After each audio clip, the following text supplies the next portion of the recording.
जागतिक पर्यावरण दिनाचं औचित्य साधत भारतीय जनता पार्टी कोल्हापूरच्या वतीनं आज वृक्षारोपण आणि स्वच्छता अभियान राबवण्यात आलं।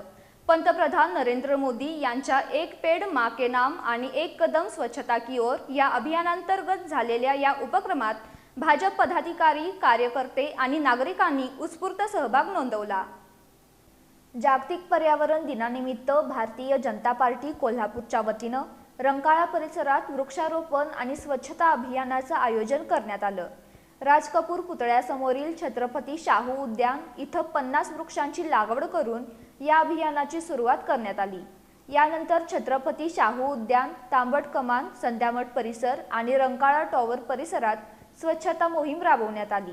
परिसरातील कचरा संकलित करत नागरिकांमध्ये स्वच्छता आणि पर्यावरण संवर्धनाबाबत जनजागृती करण्यात आली। या उपक्रमात भाजप जिल्हाध्यक्ष विजय जाधव यांच्यासह पदाधिकारी, कार्यकर्ते आणि नागरिक मोठ्या संख्येने सहभागी झाले। उद्यानात फिरण्यासाठी आलेल्या नागरिकांनीही स्वच्छता मोहिमेत सहभाग घेत उपक्रमाचं स्वागत केलं।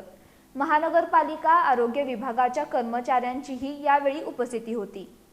यावेळी बोलताना जिल्हाध्यक्ष विजय जाधव यांनी स्वच्छता, वृक्षारोपण आणि पर्यावरण संवर्धनाच्या उपक्रमांना देशभरातून मोठा प्रतिसाद मिळत असल्याचं सांगितलं। वाढतं तापमान, प्लास्टिकचा वाढता वापर आणि पर्यावरणीय असमतोल ही चिंतेची बाब असल्याचं नमूद करत प्रत्येक नागरिकानं किमान एक वृक्ष लावून त्याचं संगोपन करण्याचा संकल्प करावा असं आवाहन त्यांनी केलं। विराज चिखलीकर, राजेश कोगनुळकर, अमर साठे आणि हेमंत आराधे यांनी या उपक्रमाच्या यशस्वी आयोजनासाठी विशेष परिश्रम घेतले। यावेळी भाजपचे अनेक पदाधिकारी, लोकप्रतिनिधी, महिला कार्यकर्त्या आणि नागरिक मोठ्या संख्येने उपस्थित होते।